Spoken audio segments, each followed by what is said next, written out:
Hello and welcome to Junkyard Studios. So now I'm kind of fine-tuning a lot of the things that didn't work. We finally got audio into the disc. We just need volume and to get it to sound good, which sounds easy, but it's never really that easy.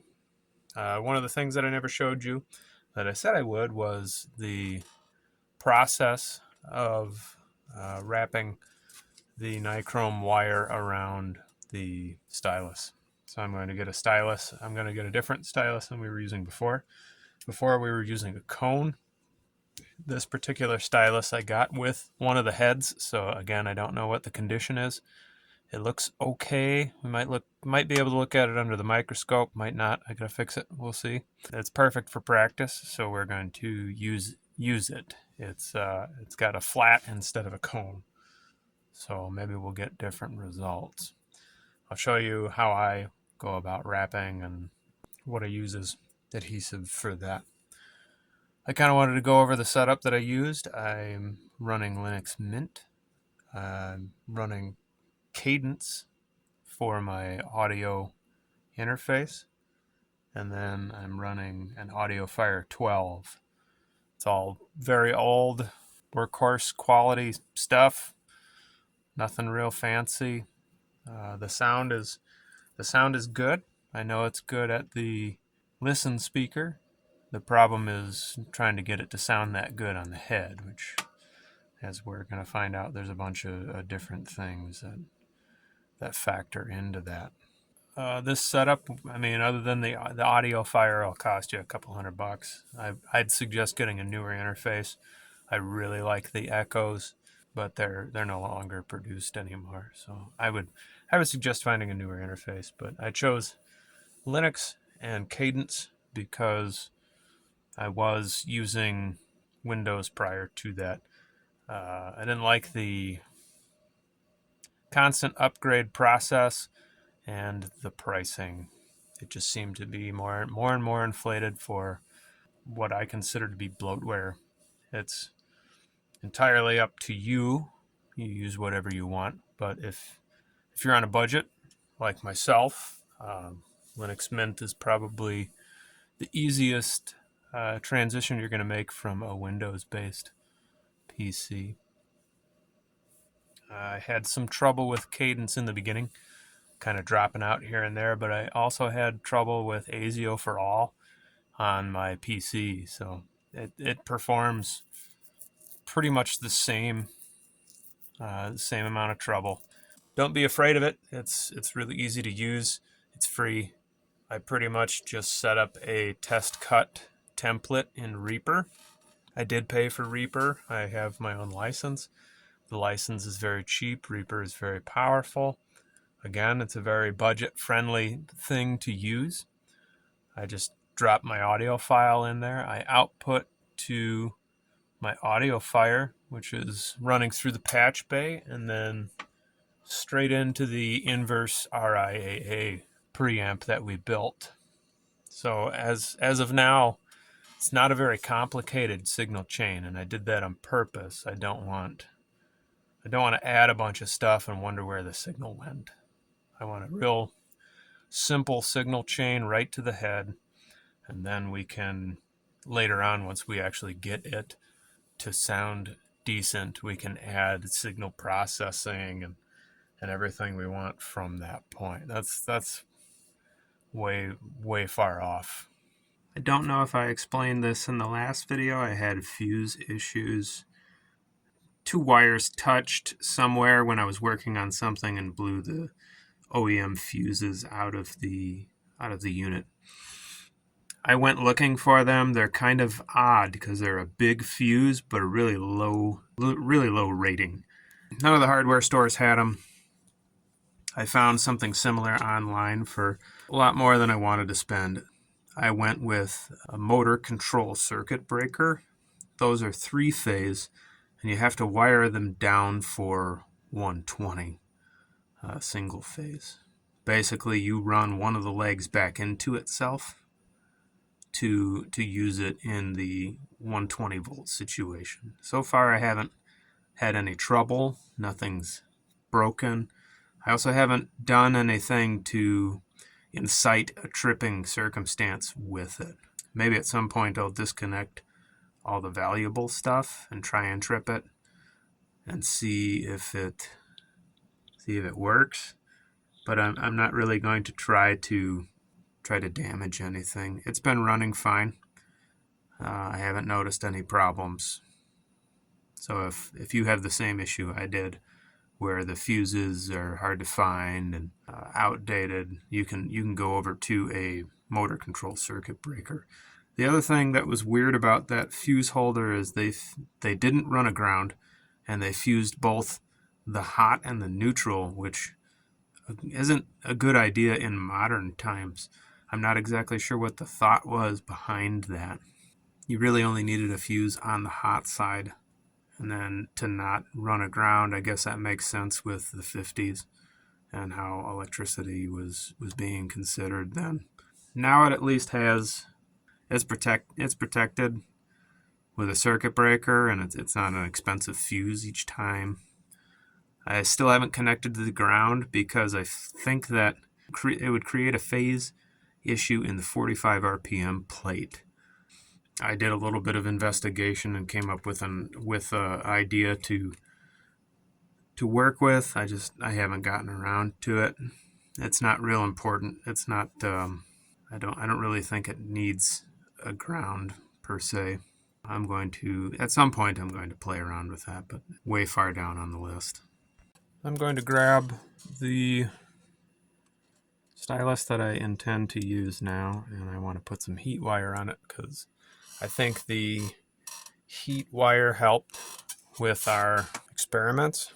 I'm not sure if you can see that. It's kind of got a flat to it. It's a little different than the cone shaped one we were using. It looks okay from here, but not real sure. It came to us used. So I'm going to take it out of the head, and I'm going to put it into my little foam board here. Put the head back in. I want to swap heads too. I want to try a different head, maybe get better results from that. I have been using dental cement to affix the nichrome wire, but I kind of switched over to Elmer's because at first I was only doing 2 wraps. I think I need to do more than 2 wraps. I think it needs more of a coil, and it seems to work. I've been using nichrome 80, 36 gauge. That's what I used on the last one. Seems to work pretty well. I'm going to continue to use that. I kind of get a larger piece going because I want to do 7 or 8 wraps. Something like 10 to 11 inches, because I also have to double it up on itself in my heat wire holder, I guess you could call it, because it's basically just a terminal block that you're able to fix the wire to, and this wire is very thin, and I need like a surface to clamp to. I have to double it up quite a bit. So here's my Elmer's I'm using for now. I think 7 or 8 turns is kind of the magic number, so I could probably go back to the dental cement, but I still want to use the Elmer's for a little while. I try to find the middle, and then I try to judge what 7 wraps would do. So I kind of offset it a little bit, and then I come over and I get 1 real tight. I'll do 2. Try not to touch the stylus too much.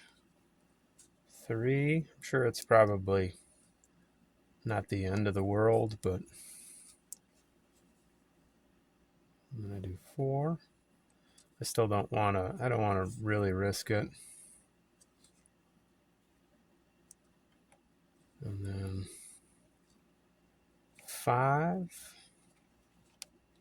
As you can see, this is pretty difficult and challenging. I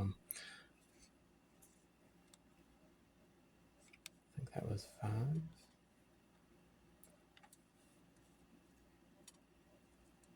going to call that 5. Go for 6.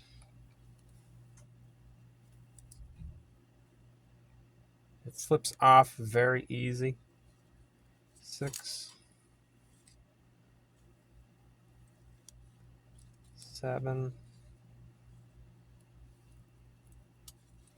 And number 8.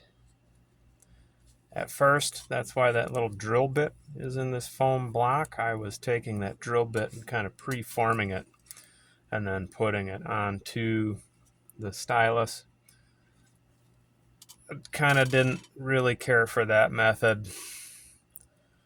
It produced a very loose coil, which I don't think helped heat up the stylus very well.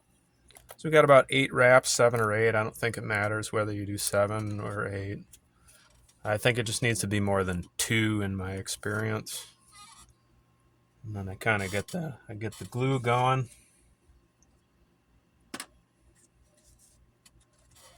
And I try and that coil looks a little loose. I want to tighten it up again. Try and tighten it up as best as you can without breaking the nichrome. It's difficult to break the nichrome. You can be pretty rough with it, but I still don't. I don't want to chance it.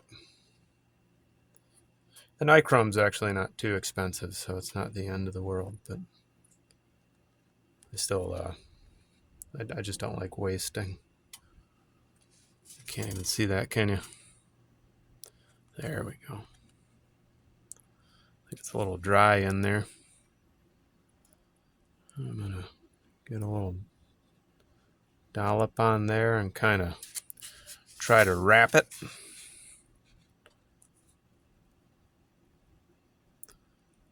A little dollop on there too. Sort of wrap it. Move over to this side. Probably moving all over the place. You can't really see that. I'm sorry. It's difficult to keep an eye on this and the camera at the same time.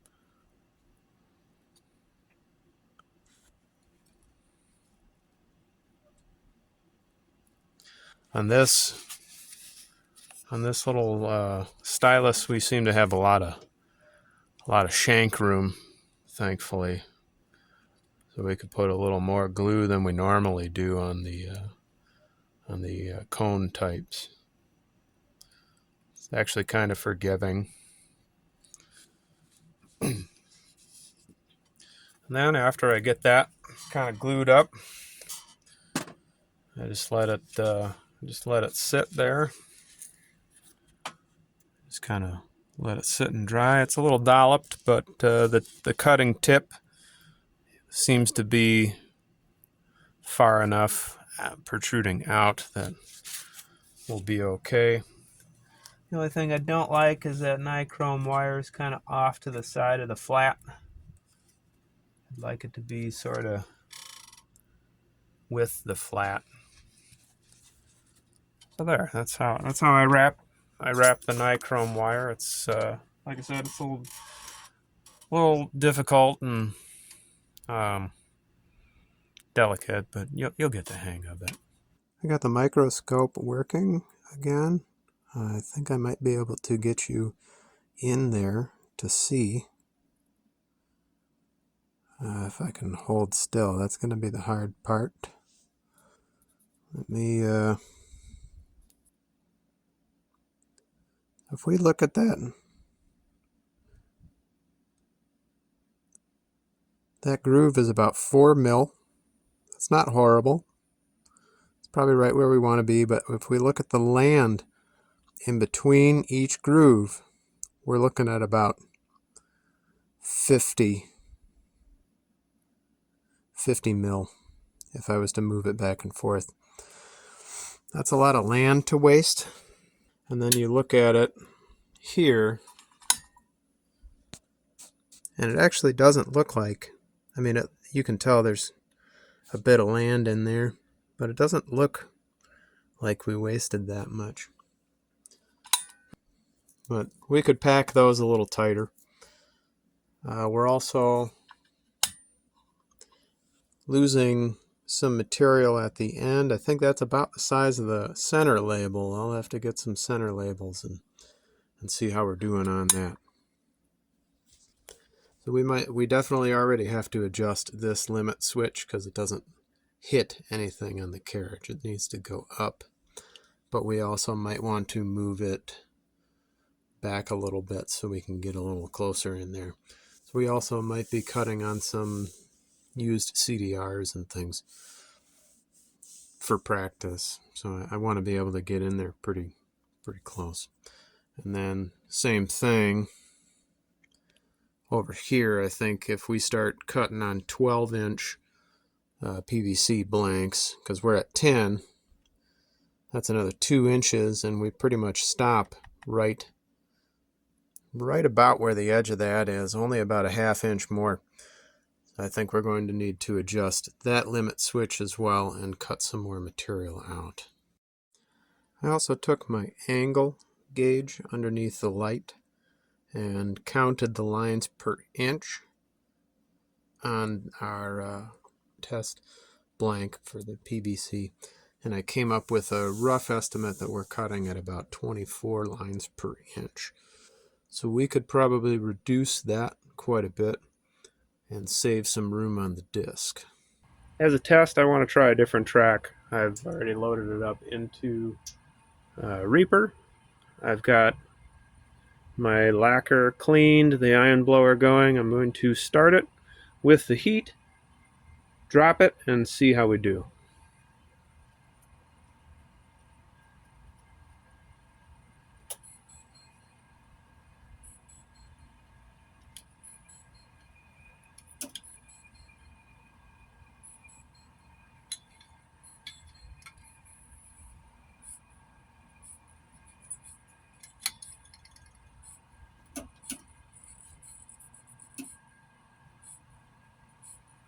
That was already a fail.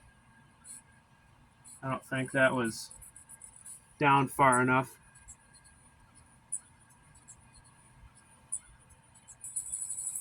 Let's start over again.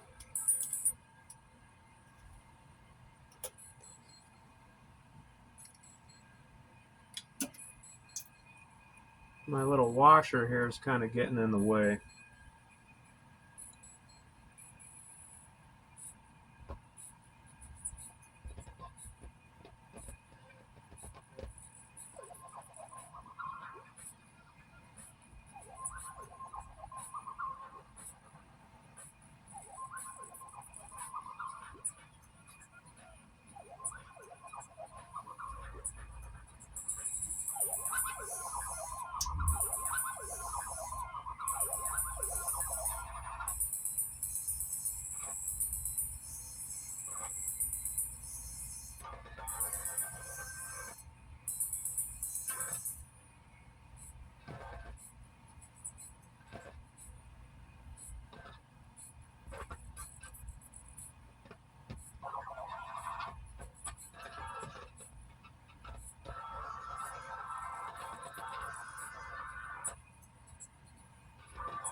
Tracking is pretty bad. I think my depth isn't very good.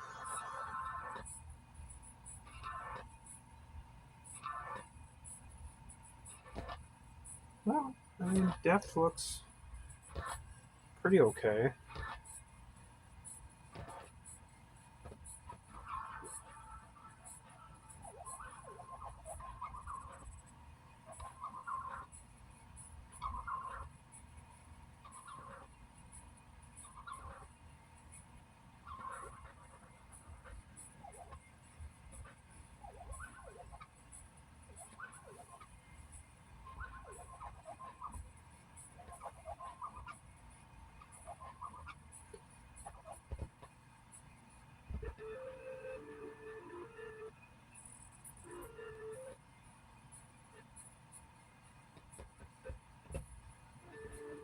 very curious to do heat on this embossing run next time to see how it comes out.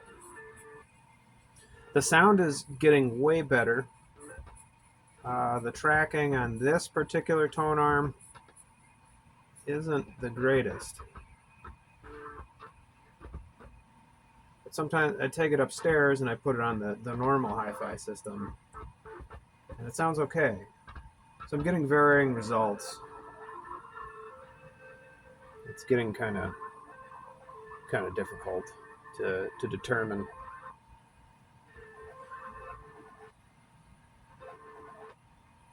I think this turntable plays a little lower than the turntable upstairs, which kind of makes sense, I guess, as far as the emphasis goes with the curve, because we're doing reverse, and upstairs we're actually going to be doing regular RI, or inverse, sorry, regular RIAA.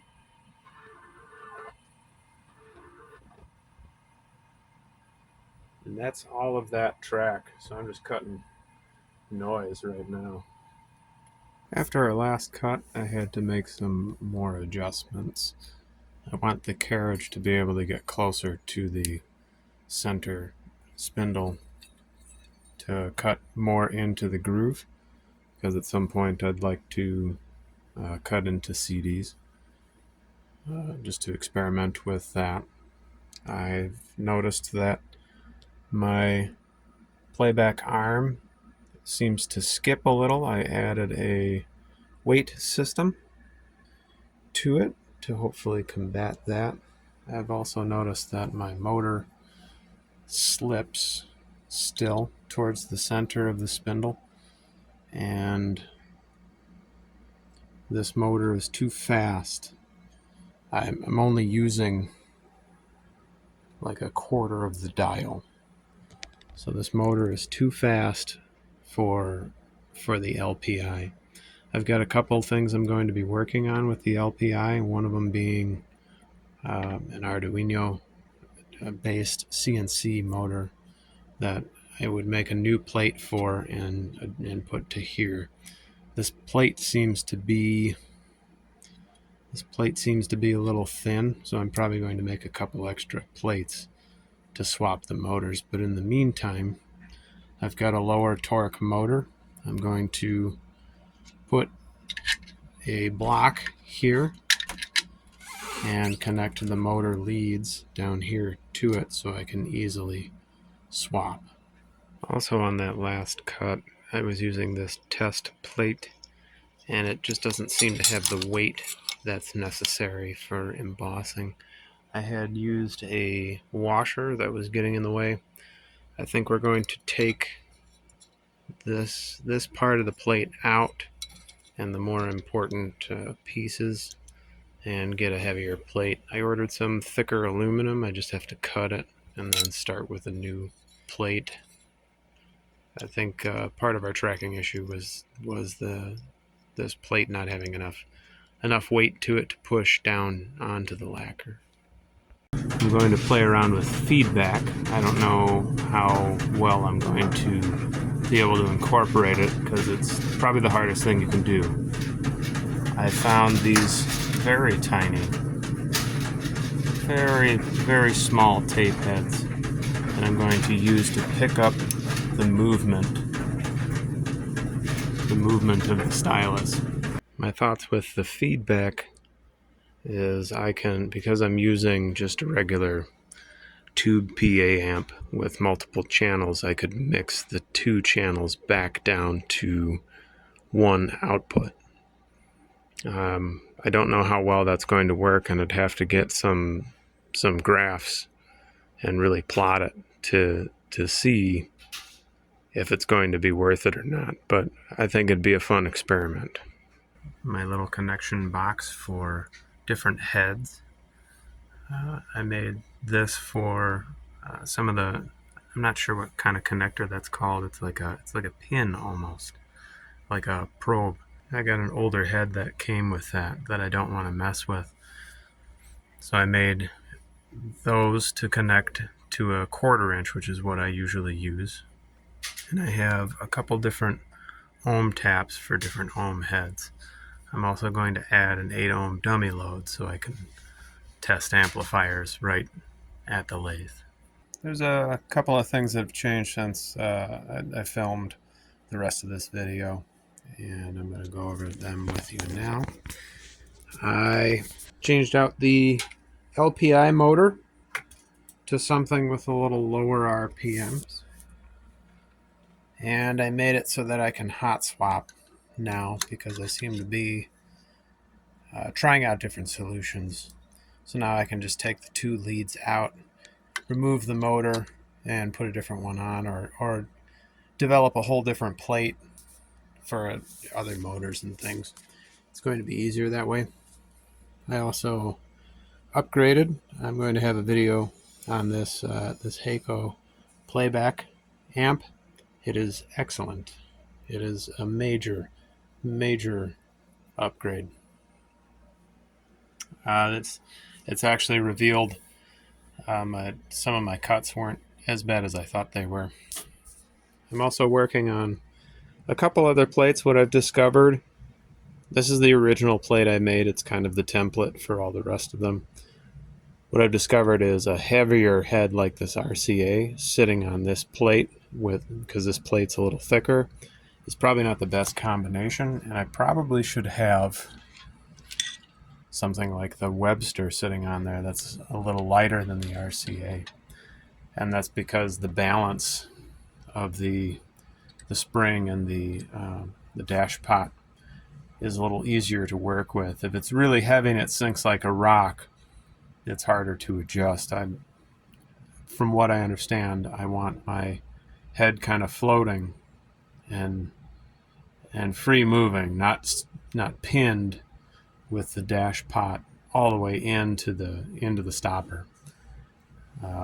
It's hard to do that when you have, like I said, a rock up here that just sinks all the way down. So I'm going to, and that's kind of what I've experienced with this heavier plate. It did work. It was a little bit of fiddling.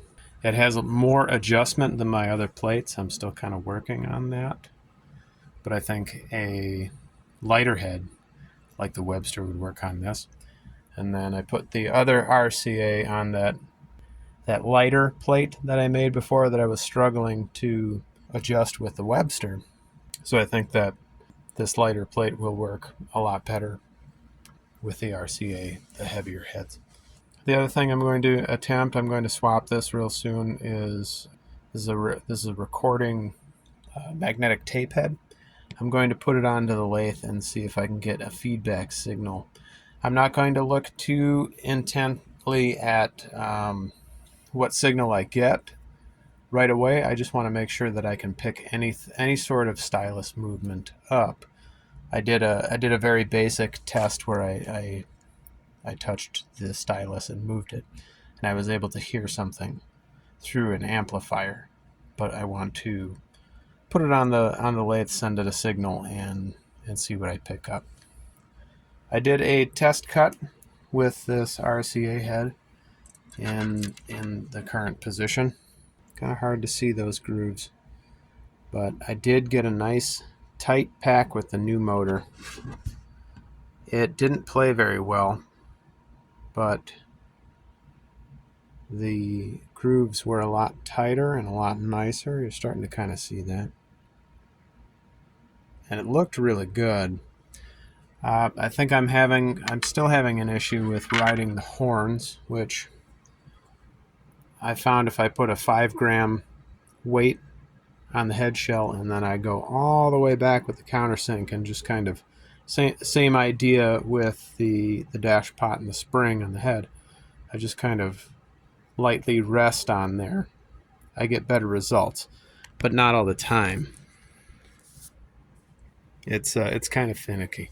To end the video, we're reaching about the end of the time limit. I'm going to attempt the feedback signal just to see if it works. I've plugged into microphone 2 onto our amplifier, and I'm going to start the signal and see what kind of playback we get. It should be playing right about now. I'm not hearing it. Let's put up our test. Okay, that's good. Now I'm going to turn down mic 1 and I'm going to turn up mic 2. We do have a signal. Let me turn up mic 1 because that's gonna move our stylus. Let's see if that helps.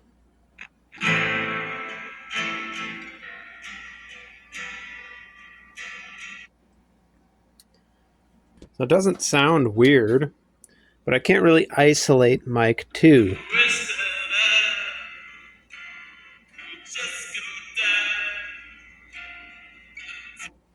It sounds good, but I think we're gonna have to cut to see what happens from there. I don't hear it through the head, and I think that I should. Oddly enough, all of that signal was from the magnetic head. Our feedback signal. It sounded pretty good. Sounding good can be deceptive though.